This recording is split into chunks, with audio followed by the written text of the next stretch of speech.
Welcome back to The Race. I'm Dan Grossman. This week we are talking about race relations in America, and there's growing concern about voter suppression in the upcoming election.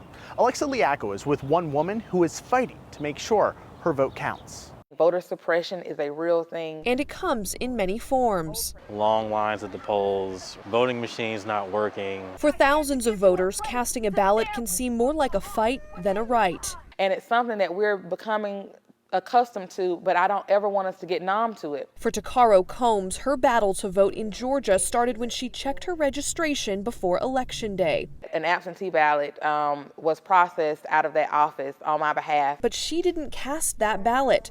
Combs spent hours emailing and calling the Secretary of State and County Elections Department. And it's still unresolved today. I get pretty emotional when I talk about it. It's important to me. Especially as an African-American woman, there have been so many sacrifices for me to have that right. Come Election Day, when she made it to the polls, she was given a provisional ballot with no option to vote for president. I went ahead and voted with the Democratic ballot that was not complete. Problems continued at another precinct in the same county for Terrence Russian. It took him 7 hours and 45 minutes to vote. I watched the entire season of Curb Your Enthusiasm, and I still hadn't made it to the front of the line. These two say their stories are unfortunately all too common. You are having to war for your voice, and it should not feel that way. Georgia's policy requiring voter registrations to exactly match database information has led to mass voting registration purges.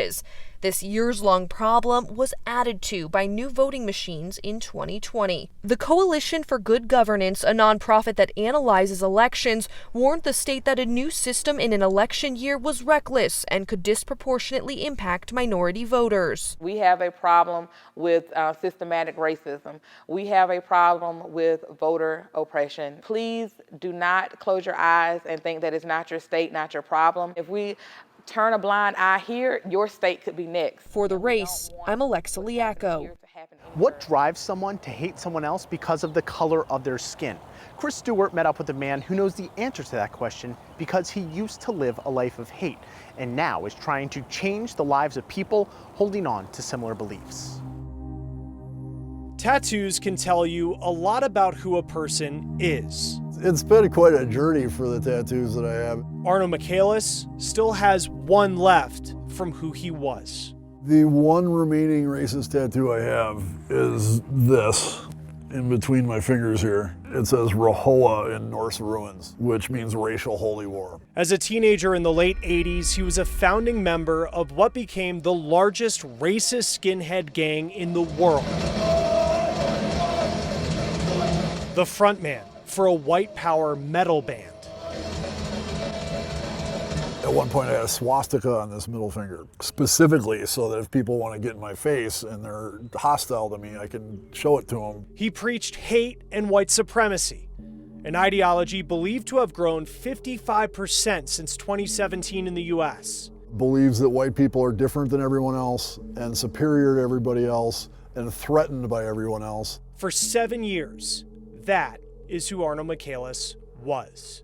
I've since had the swastika removed. It was covered up with this tattoo, Love Wins. In 1994, as a single father, he says he woke up. It finally hit me that if I didn't change my ways, death or prison was going to take me from my daughter. Today he uses who he was to pull others from that hate. Today, I intentionally practice a story that says human beings have more in common than different. With that story defining my relationship with the world, it's a life where everywhere I go, I see family. And as we talked, a chance encounter with an old friend proved that. Aaron, are you Aaron?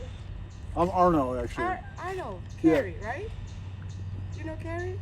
Carrie Yiki. Yeah. Yes. That's Marley. Who was with her son, your friend? Oh my goodness, Marley, with Emery. Since you were a baby with Emery, your best friend from your old, yeah. He has photos with you. I told you, how are you? Good to see you. Goodness, yeah. Oh my gosh. Be like, this kid like shines a light on the world. Thank God for him. What how lucky are we to have this kid here like that. Arno plans to put a larger tattoo over that final racist one on his body. But unlike ink that can be covered up, he says the issues our society now faces must be confronted. It's a beautiful thing that people are waking up to the suffering that race has caused our fellow human beings.